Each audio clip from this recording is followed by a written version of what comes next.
Hi all, welcome to my channel. ഇന്ന് നമ്മൾ പരിചയപ്പെടാൻ പോകുന്നത് ദി ഹെറോപ്പാൻറ്റ് കാർഡാണ്. ഈ കാർഡിനെ റെപ്രസെൻറ്റ് ചെയ്യുന്ന നമ്പർ എന്ന് പറയുന്നത് 5 ആണ്. ഈ കാർഡിൽ റെപ്രസെൻറ്റ് ചെയ്യുന്ന ഈ വ്യക്തി എന്ന് പറയുന്നത് ഒരു പോപ്പിന് തുല്യമാണ്. നമ്മൾ ഹൈ പ്രീസസ് കാർഡിനെ പറ്റി പറഞ്ഞല്ലോ, അതിൻ്റെ ഒരു മെയിൽ വേർഷനായിട്ട് ഈ കാർഡ് വരും. ഓക്കെ, ഇദ്ദേഹത്തിൻ്റെ ഈ കയ്യിൽ ഉള്ള ഈ ഒരു ഇത് കണ്ടോ, ഒരു വാണ്ട് പോലെ. ഇതെന്ന് പറയുന്നത് ഒരു എന്താ പറയണ്ടേ, നമ്മുടെ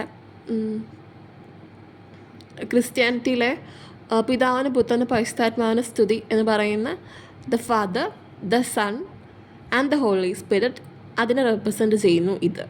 പിന്നെ ഇത് കണ്ടോ, ഇവിടെ ഒരു ഡ്രസ്സിൽ ഇങ്ങനെ 3 കുരിശുകൾ കൊടുത്തിരിക്കുന്നത്, അത് റെപ്രസെൻറ്റ് ചെയ്യുന്നത് റിലയൻസിനെയാണ്.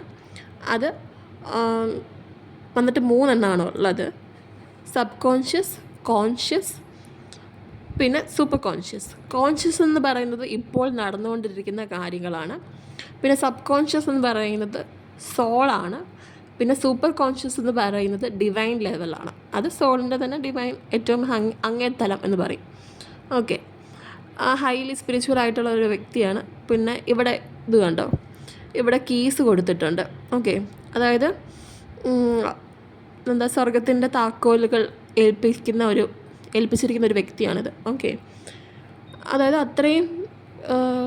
അത്രയും സ്ട്രോങ് ബിലീഫുള്ള, അത്രയും റൂട്ട്സ് ഭയങ്കര ഡീപ്പൻസ് ആയിട്ടുള്ള ഒരു പേഴ്സണാണ്. പിന്നെ 2 വ്യക്തികൾ ഇവിടെയായിട്ടുണ്ട്. ഈ 2 വ്യക്തികളെന്ന് പറയുന്നത് ഇദ്ദേഹത്തിൻ്റെ ടീച്ചിങ്സ് റിസീവ് ചെയ്യാനും അത് ലോകത്തിനെ അറിയിക്കാനും വേണ്ടിയിട്ടാണ് ഇവർ 2 പേരും ഇരിക്കുന്നത്. ഓക്കെ.